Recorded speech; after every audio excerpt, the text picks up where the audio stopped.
that we're a group, we're a group. And that we're not, the things that happened to us weren't unique. We had then a built-in sort of support system, emotional support system. Right. And then beyond that, now we have bodies to do the work.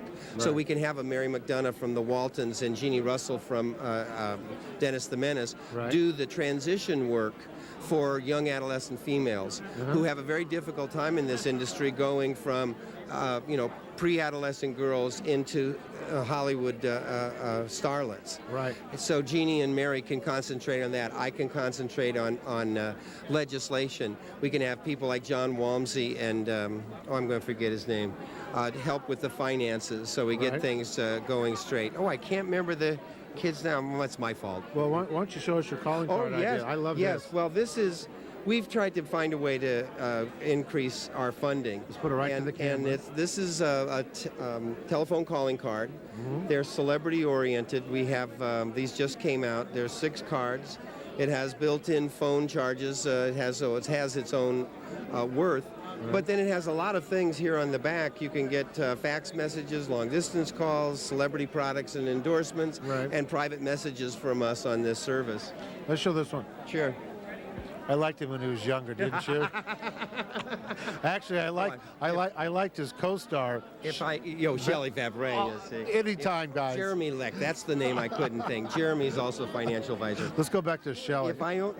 If I only knew then Yes. what this guy knows now, Right. life would have been a lot better. Yes, but you know something? No matter what you went through, you turn it into a positive and look at all the other people you're helping. Well, I hope so. People have to understand there's 30,000 kids every year work in the entertainment business. Right. And there's another 3 million kids in organized sports and virtually no rules, and Right. no guidelines. So, Right. if something's wrong, why not fix it? You got it. I don't want to whine about it. I want to fix it. Ladies and gentlemen, Paul Peterson, guy goes back with my family a lot of years. A lot of years. A lot of fun. The best to your wife. Thank you, Mike. And we'll have a good time. And I'm glad you got to hear the story today. You'll hear more about this. We'll get together with you. Okay. And let's see if we can publicize one of your events when we'll go there. Outstanding, anytime. You got it. Thank you. Thanks. Well, this is a great treat for me because this one particular show starred Brian Keith, who was a great friend of mine, and we lost Brian last year. And now we have 2 of the 3 kids on the show with him. Right. Yes, Kathy Garver and Johnny Whitaker. Guys, tell me about making of that particular series, Family Affair. Well, we had a very unusual schedule, and Don Peterson, who was the producer of the show, had this fabulous idea, and that was to take movie stars and induce them to do television shows by offering them a contract where they'd only shoot 29 days, and then they'd be free to go off and do whatever else they wanted to do. So the way that a small child, like a 6-year-old, and his cohort and I would all work, we would be shooting scenes from 4 different shows in one day. Brian would leave and then would pick up all the rest of our scenes. Yeah, it was crazy, but I didn't know any different because that's the way that we came in. So Right, we that's just what you started doing it and didn't know we had Thelma Strom, who was our wardrobe person, who took pictures of us, making sure that all of the wardrobe that we had on was good and matched for the next scene or whatever was going on. So they did all the hard work. All we had to do was remember the lines and talk to the, Now, tell me about working with Brian Keith. Wonderful guy. I mean, myself, being 6 till I was 11, Right. Anissa Jones and I mean, he would pick the 2 of us up and run us onto the set, like torpedoes, Right. and play with us and had a great time. Wonderful guy, super loving and really honest and real and true. I mean, whenever he gave us a hug or Right. on the set, it was the same feeling when we were on the screen. It was he didn't make any effort to change anything about him just to be on the screen. He was the same way off as he was on. I think it was one thing that people remember in Hollywood of Brian Keith.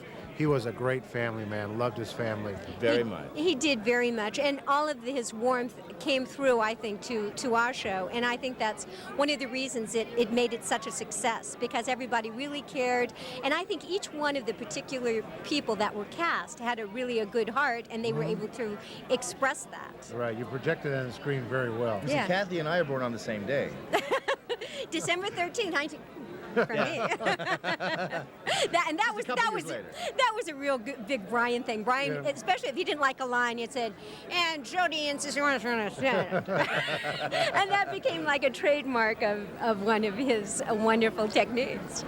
What happened for you afterwards when you left that series? When I left that series, I went on to England, and I went to RADA, which is the Royal Academy of Dramatic Arts, and then I went to Israel, and this was very interesting. They did a musical stage presentation of Family Affair, and with all of the characters, and I had to learn like Hebrew, Ani Habata Rishona, and then I've done plays and theater. I do a lot of books on tape. I'm about to do Sheer Madness, the play in San Francisco, and we have new phone cards that when everything you want to know, you just dial the phone cards and you pick up on what Johnny's doing and what I'm doing.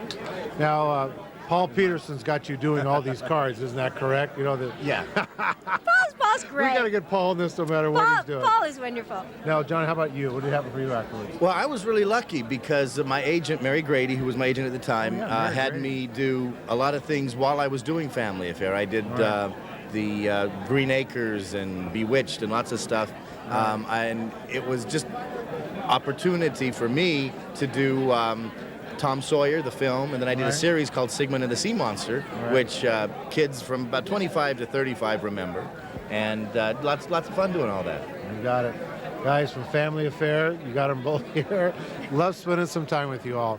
We'll spend a little time next time, and part 2 will be coming up after this. I'm lucky enough to be here with one of the truly greats of early television. 50-year anniversary of television this year. You've been there for every bit of it. Well, Eady not Adams. quite 50, but I'm getting there. You're I'm getting there. I started in 1951. Good year. Good year. I know that year well. I was born that year. I don't want to say that, Eady. You know, we were talking a little earlier. With all the cigar craze, you could have been the person who started that. Do you realize that? Do you know when they first asked me to do this, they were into commercials for actors. Right. And my agent said no, and I said, wait a minute, I'm going to be there with my hair done, dressed beautifully, and they're going to say, and here she is, Eady Adams, at every sporting event. Right. I said, guys, I should pay them. And they went from $44 million a year, from $4 million to 44. So we were doing something. You were doing something right. Doing something right. How long did that run last? 18 years. My Lord, imagine being a spokesman 18 years. Yep. In those days, imagine if it was like now, when you would get residuals over and over for years and years to come. Oh, they were very good to me. They were great. They paid me on a contract that lasted till 1994. Wow. So I was very happy with it. Now, you had a little comedian you used to hang around with every once in a while, too. Ernie. You mean this guy? That guy right there. You see him, you used to see this picture on the Conan O'Brien show all the time, right behind everybody. Anyway, no, that was Kovacs, crazy, mad Kovacs. I loved his kind of humor. And Life with Ernie. I would like to see a lot more of that kind of non-joke humor. Right. It's really out there. We just gave the Kovacs Award for ingenuity to Terry Gilliam. Oh, okay. That was at the Dallas Video Festival. Right. And Robert Smigel, who does those wonderful cartoons on Saturday Night Live with the Dead President. He's so funny. That's Kovacs humor. That's very Kovacs, I kind of convert him with the great Jackie Gleason also, where they can They mime. were good buddies. Mime.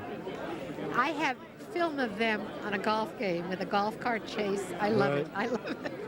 I love Jackie very much. He liked to eat a lot. No, of course he did. We were with some of the Friars last couple of days. We were doing shows together. I'll give you some names and tell you who I was with, and I'll get a reaction from you. Jack Carter. Jack Carter never stops. This man is funny all the time. Right. He used to stop at our beach house. He'd say, just passing by, just wondering how you do. I love Jack. Norm Crosby. Norm Cosby? Yeah. I love all of it. I love him too. He's a good man. Dave Barry, which is a name that a lot of people don't know, is Tony. From Vegas. Right. Oh, of course. They're doing all these pictures of the Rat Pack. I was there when they were all doing. I know all these guys. They're wonderful. Sid Caesar. Sid Caesar. It's in this one, Mad World. I was Caesar's wife.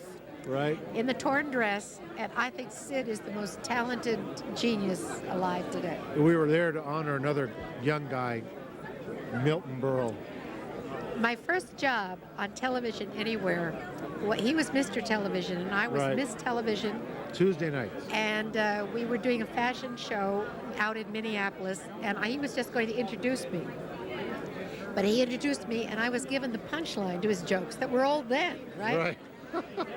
And they'd give it. They said, and I would say the punchline, and the audience would laugh, and then I'd get it, and I'd laugh. So Right. instead of my song was a 3-minute song, Right. we did a 15-minute intro to my song. He said, when I hold your arm, don't move, because I'm timing. I said, okay. Can you imagine being on the road like I was for those guys with 4 days? So Unbelievable. that's the way it was with Mad World. I loved Right. it. You know, it was great. Those of us who are Friars and still know these guys are still going strong. I sat in the car at Milton asking, just throwing out names like I did with you, but people were no longer here. And when I said Ernie Kovacs, I have to tell you, he said, you know, he could just smoke a cigar and make me laugh the way he blew the smoke out. And that was just 2 days ago that he told me that. That's nice. Isn't that great? That's really nice. It's great. Eady Adams, the woman who made smoking cigars in America fashionable. And Marvin Shankin from the Cigar Aficionado. This is the cover you should have. Thank you, Eady. Thank you so much. Oh, one last thing. You want to see and laugh all night? Go out and rent It's a Mad, Mad, Mad World. There's nothing like it ever been made since. And go rent that movie. You'll just have yourself one heck of an evening. And a little long one, but a heck of an evening. You're a dear. Ladies and gentlemen, thank you for joining us this week on The Town. Next week, I'll show you another great set of stars, and you'll know you'll be on The Town with Mike Farah.